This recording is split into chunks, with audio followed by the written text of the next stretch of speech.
तो कुल मिला के बात करें तो बाज़ार में आज जो कुछ भी होता हुआ दिखाई दिया है वो हमें पहले से अंदाज़ा था। कल भी हम जब बात कर रहे थे तो आपको यही बताने की कोशिश कर रहे थे कि बाज़ार 200 एक्सपोनेंशियल मूविंग एवरेज तक जा सकता है और वो बैठता है करीब 23,400 तक। ये बात मैंने कल भी आपको बताई थी और आज फिर से मैं यही दोहराने की कोशिश कर रहा हूँ कि आप बाज़ार में सेफ़ होइए। यदि एंट्री लेनी है तो पुट साइड की तरफ आप एंट्री लीजिए, क्योंकि इस समय बाज़ार के हालात ख़राब है। आप देखोगे तो रिटेलर्स का पैसा सबसे ज़्यादा बर्बाद हुआ है। मैं एक चीज़ आपको बताऊं, मैंने आपको जब पहले भी बताया था तो हम बात कर रहे थे कि बाज़ार में जो प्रमोटर्स है वो प्रमोटर्स अपनी कंपनियों में ज़बरदस्त तरीके से हिस्सेदारी बेच रहे हैं। आप विश्वास नहीं करोगे कि इस साल में करीब 600 ऐसी कंपनियां हैं जिन्होंने अपनी हिस्सेदारी इस साल में प्रमोटर्स ने बेची है। और तो वो भी एक बड़ा कारण रहा जिसकी वजह से शेयर मार्केट में उछाल आया, शेयरों में उछाल आया और उसके बाद उसका नतीजा अब रिटेलर्स भुगत रहे हैं।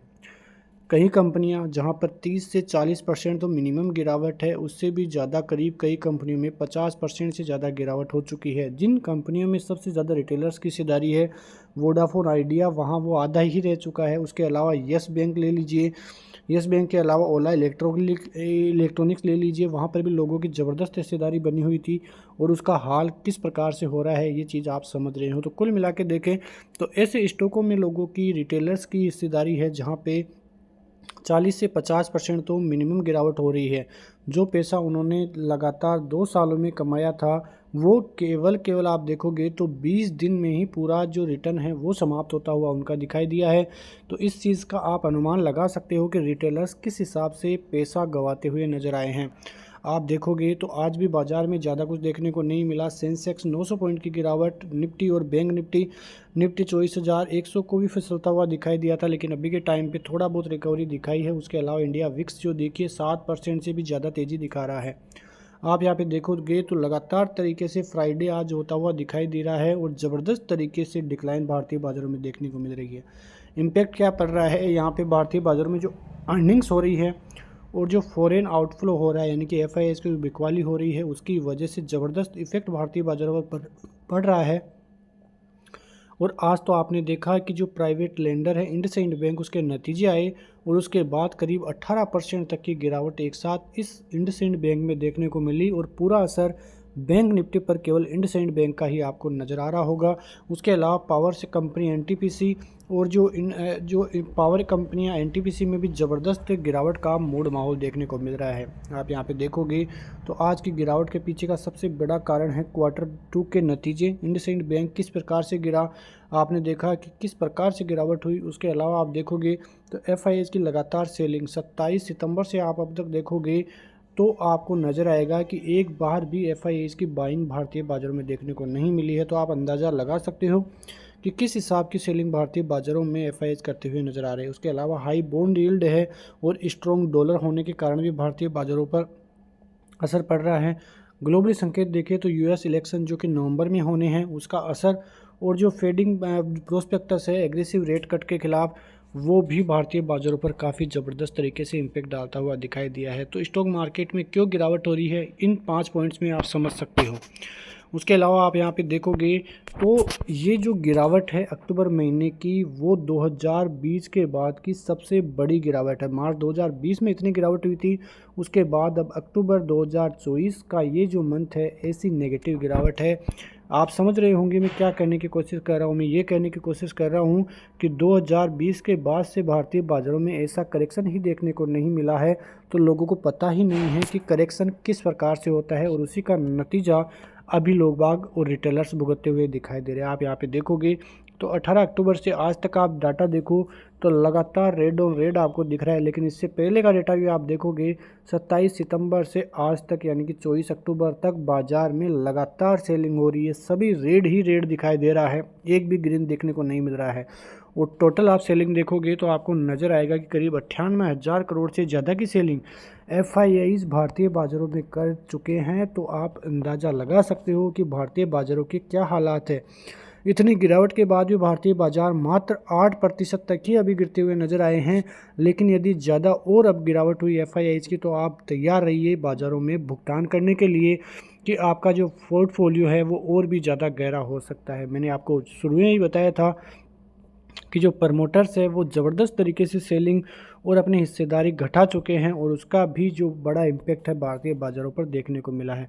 आज भी आप देखो तो एडवांस डिक्लाइन रेशियो आपको सब कुछ बयां कर देगा। 1700 शेयर एडवांसेज के बजाय डिक्लाइन में और 187 शेयर एडवांसेज में। तो आप अनुमान लगाइए कि किस प्रकार की स्थिति भारतीय बाज़ारों में है। कुछ शेयरों को छोड़कर सभी के सभी शेयरों में गिरावट देखने को मिली है, और गिरावट को ऐसी वैसी नहीं, मिनिमम 5% से ज़्यादा की गिरावट कई शेयरों में देखने को मिली है।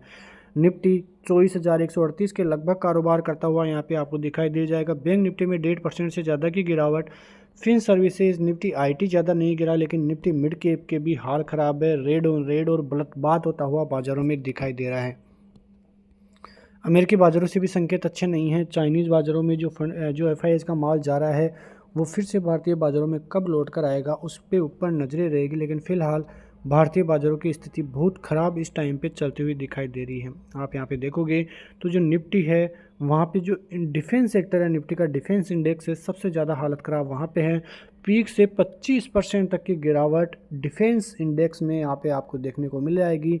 सबसे ज़्यादा गिरावट बीडीएल में आपको देखने को मिल जाएगी। मिधानी में भी ज़बरदस्त गिरावट, और डिफेंस सेक्टर का हालात ख़राब है। लोगों ने जो कि ऊपरी लेवलों पे बाइंग किए हुए थे उनके हालात ख़राब है, वो पोर्टफोलियो देखने से भी डर रहे हैं। तो किस प्रकार की गिरावट और किस प्रकार का लॉस एफआईआईज भारतीय बाज़ारों को देकर जा रहे हैं, उसका नतीजा भारतीय बाज़ार भुगतते हुए दिखाई दे रहे हैं। मेन इंडिकेटर 30 अक्टूबर को जीडीपी ग्रोथ के आंकड़े आने हैं अमेरिकी बाज़ारों पे, उन पे नज़रें रहेगी। पीएमआई आंकड़े चीनी बाज़ारों के आने हैं, और बैंक ऑफ जापान की इंटरेस्ट रेट जो कि 31 अक्टूबर को आएगी, उन पर अब बाज़ार की नज़रें रहने वाली है। आप यहाँ पे देखोगे तो कॉल और पुट रेशियो को आप देखोगे तो 24,500 का लेवल, जहाँ पे सबसे ज़्यादा पुट राइटिंग करीब 80 लाख कॉल राइटर्स देखने को मिलेंगे, पुट राइटर्स 51 लाख देखने को मिलेंगे। सबसे ज़्यादा पुट राइटिंग आपको 24,000 के लेवलों पे देखने को मिलेगी, जहाँ पे करीब 58 लाख की पुट राइटिंग है, और करीब 20 लाख कॉल राइटर्स है। 24,200 का जो कि एक अहम जोन है, 36 लाख कॉल राइटर्स है, करीब 32 लाख तो आज ही ऐड होते हुए दिखाई दिए हैं, जो आप यहाँ पे देख सकते हैं। और करीब 27 लाख पुट राइटर्स आपको देखने को मिलेंगे। तो आपको अंदाज़ा लग जाएगा कि कॉल और पुट राइटर्स किस प्रकार से बने हुए हैं। चार्ट्स की बात करोगे तो मैं आपको लगातार यही कह रहा हूँ कि बाज़ार ये यहाँ पे 200 एक्सपोनेंशियल मूविंग एवरेज जो कि 23,400 के लगभग है, वो नेक्स्ट टारगेट रहेगा। लेकिन उससे पहले 23,930 का लेवल जो कि काफ़ी इंपॉर्टेंट रहने वाला है, वो भी एक काफ़ी रोल निभाता हुआ दिखाई देगा। मतलब 24,000 का लेवल अच्छा खासा सपोर्ट का काम कर सकता है, और वहाँ से बाज़ार फिर से थोड़ा बहुत ऊपर जाता हुआ दिखाई दे सकता है। ऊपर के अभी ज़्यादा कुछ देखने को नहीं मिल रहा है। ये जो हेड एंड शोल्डर पैटर्न बनता हुआ नज़र आया था उसका ब्रेकडाउन हो चुका है, और ये जो ब्रेकडाउन है वो सक्सेसफुल होगा 200 एक्सपोनेंशियल मूविंग एवरेज तक, और बाजार उसी दिशा में अभी चलता हुआ दिखाई भी दे रहा है। बैंक निफ्टी की बात करते हैं तो कल तक बैंक निफ्टी काफ़ी अच्छा लग रहा था। हम यही बात कर रहे थे कि बैंक निफ्टी भी नीचे आएगा, और बैंक निफ्टी की भी यही हालात अब हो रहे हैं। बैंक निफ्टी भी लगभग हैंड एंड शोल्डर पैटर्न का ब्रेकआउट देने वाला है। कल जब मैं आपको बात कर रहा था तो यही चीज़ बोल रहा था कि बैंक निफ्टी में आपको ये जो चैनल है वो चैनल और रिवर्स फ्लैग पैटर्न बनता हुआ दिखाई दे जाएगा, और उसका ब्रेकआउट आज हो चुका है। और ब्रेकआउट यदि आपने यहाँ पे ट्रेड ली होती तो करीबन 500 से 600 पॉइंट ब्रेकडाउन के बाद आपको यहाँ पे देखने को मिले, और अच्छे खासे टारगेट्स तक बाजार आया। अब जो नेक्स्ट सपोर्ट जोन रहेगा वो रहेगा 50,700 के लगभग, जो कि अक्टूबर का लो था, और यदि ये भी टूटता है तो फिर 200 EM में बैंक निफ्टी में भी आपको देखने को मिलेगा, जो कि करीब 50,000 के लेवल तक है। तो इन सभी जो है चीज़ों को आप ध्यान रखिए बाज़ार में जो कि काफ़ी काम करते हुए आपके लिए नज़र आएंगे, और ये लेवल्स काफ़ी ध्यान में और इम्पोर्टेंट है, इसलिए आपको यहाँ पर नज़र रहनी चाहिए। मिलते हैं नेक्स्ट वीडियो में, तब तक के लिए नमस्कार, जय हिंद, जय भारत, वंदे मातरम।